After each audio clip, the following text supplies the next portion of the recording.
Videos देखने के लिए सब्सक्राइब करें जनसत्ता.com, बेल आइकन दबाकर पाएं लेटेस्ट नोटिफिकेशंस। हम लोग तो इस एक साल में पूरी तरीके से हम लोगों को ख़त्म कर दिया गया है। मतलब जीवित तो हैं हम, पर एक एजे लाश की तरह हो चुके हैं। हम लोगों के पास कुछ नहीं छोड़ा है। मतलब ये मान के चलिए कि हमारी जो कुछ भी चीज़ें हैं वो हमसे छीनी जा रही हैं। हम लोग, हमारी ज़मीनें हैं, जैसे हमारे सास ससुर हैं, बेचारे वो अपने घर में नहीं रह सकते हैं। वो बेचारे एक मतलब बहुत छोटी सी जगह पे एक कुलिये में रह रहे हैं और इतने वृद्ध हैं। सास हमारी 90 हैं और ससुर भी हमारे 90-95 साल के हैं। और आपको मैं एक और घटना बताते हैं कि आज एक साल बीत गया, विकास का आज तक डेथ सर्टिफिकेट नहीं। हमने उसके पीछे इतना दर भटके हैं मैम, हर थाने में, हर चौकी में, हर पुलिस वाले, हर अधिकारी से, सबके पास मैंने पूरे दिन बैठ के गुहार लगाई, पर किसी ने भी नहीं सुनी। आज एक साल हो गया इसको और डेथ सर्टिफिकेट नहीं बना। हम लोग बहुत परेशान हैं। समझिए हम लोगों की फाइनेंशियली पूरी तरीके से हम लोग टूट चुके हैं।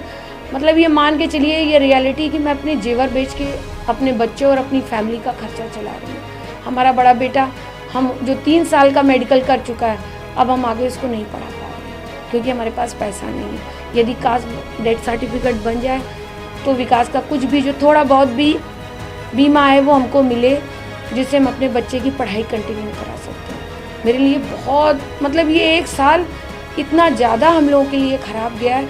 कोई मदद नहीं करने को तैयार है। जहाँ पर भी जाते हैं वहाँ बैठे रहते हैं हम लोग, कोई सुनता ही नहीं है हम लोगों की। मैं पूरे दिन बैठी रहती हूँ, लोग बैठाए रखते हैं, फिर शाम को बता देते हैं कि नहीं ये नहीं, आप यहाँ चले जाओ, आप यहाँ चले जाओ।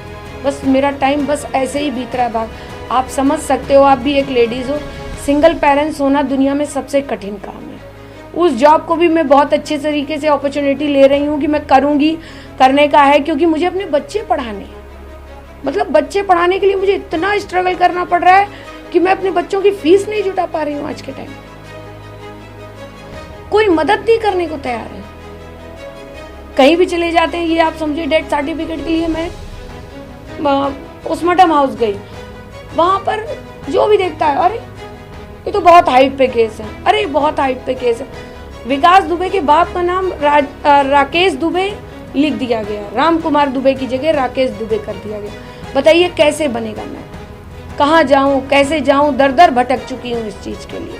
कोई सुनने को तैयार नहीं है हमारी बात। हम कह सकते हैं कि एक साल पहले जो विकास दुबे जी ने जो किया उसका परिणाम था, लेकिन उसका खामियाजा अभी तक परिवार बिल्कुल भुगतता है। हम लोग तो उस चीज़ का दंश भोग रहे हैं। अब बताइए, बच्चे पढ़ने वाले, पढ़ाई नहीं हो पा रही है उनकी। बेटा मेरा बड़ा वाला होपलेस हुआ जा रहा है कि मैं ज़िंदगी में दोबारा मतलब आगे अपनी पढ़ाई कंटिन्यू कर पाऊंगा। मेरे लिए बहुत कठिन है।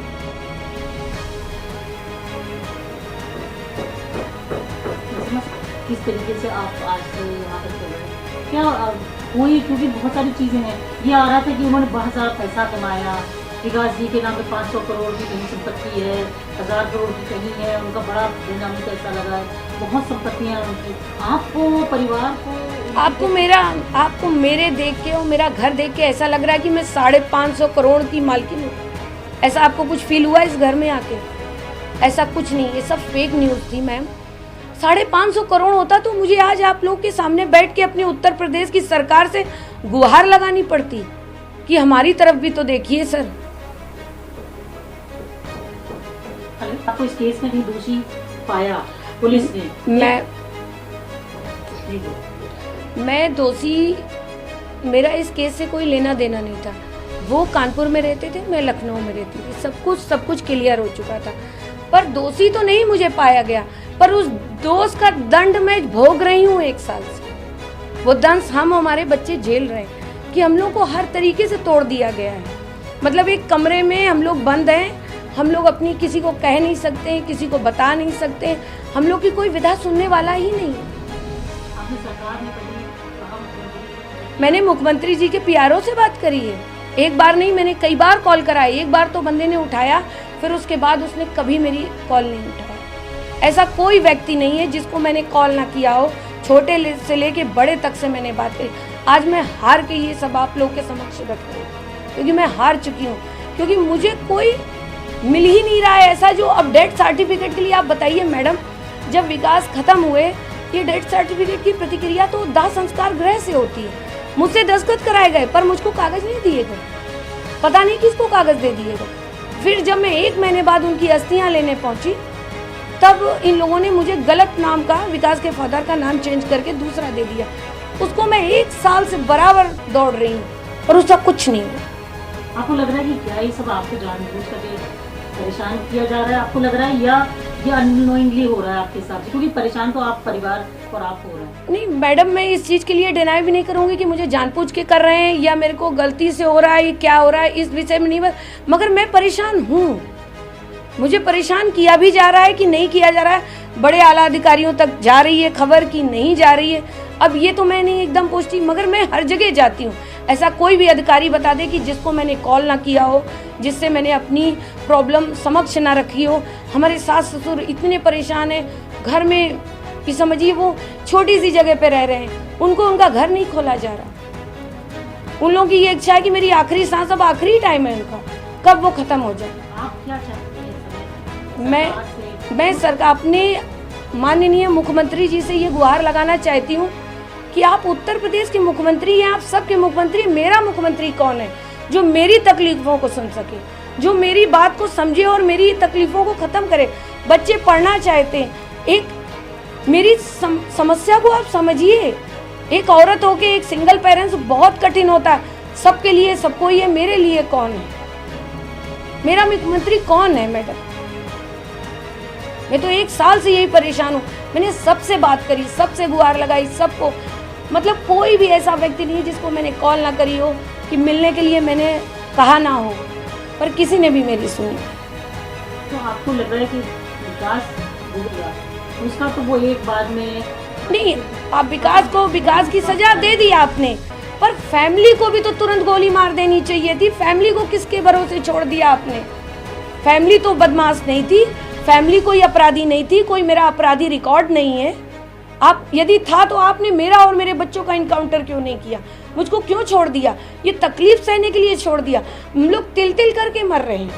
या तो फिर आप, मैं तो खुद कहती हूँ सरकार से, हमको इच्छा मृत्यु का आदेश दिया जाए, हम तीनों मर रहे, क्योंकि मैं बुज़दिली की मौत नहीं मरना चाहती हूँ। नहीं, आदमी कहेगा विकास करके चले गए और बच्चे और बीवी ने आत्महत्या कर ली। हम इस लाइफ को, अपनी लाइफ को स्ट्रगल करके जीना चाहते हैं, मगर जो मेरा है वो मुझे मिले तो। मेरे सास ससुर, मेरा परिवार पूरा बिखरा हुआ पड़ा हुआ, मैं सबको समेटना चाहती हूँ। कब कैसे समेटूं मैडम?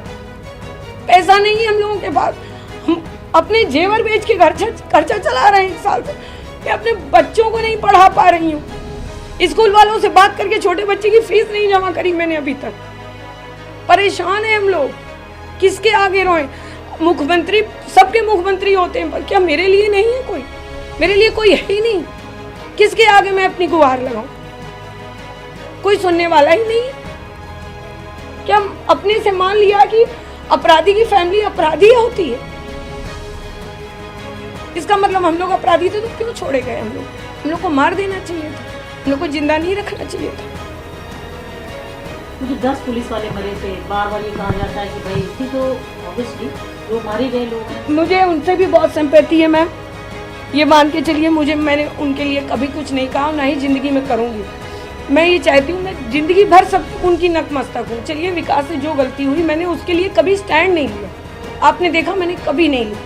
मैंने उस चीज़ को माना, मैंने उनकी गलती को एक्सेप्ट किया, बट अब फैमिली को क्यों आप भुगा रहे हैं? हम लोग भोग रहे हैं इस समय।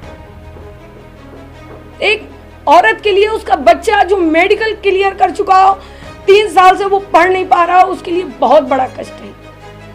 हम लोग हर पल मरते हैं, जी नहीं रहे, हम लोग लाश हो चुके हैं, कोई नहीं है।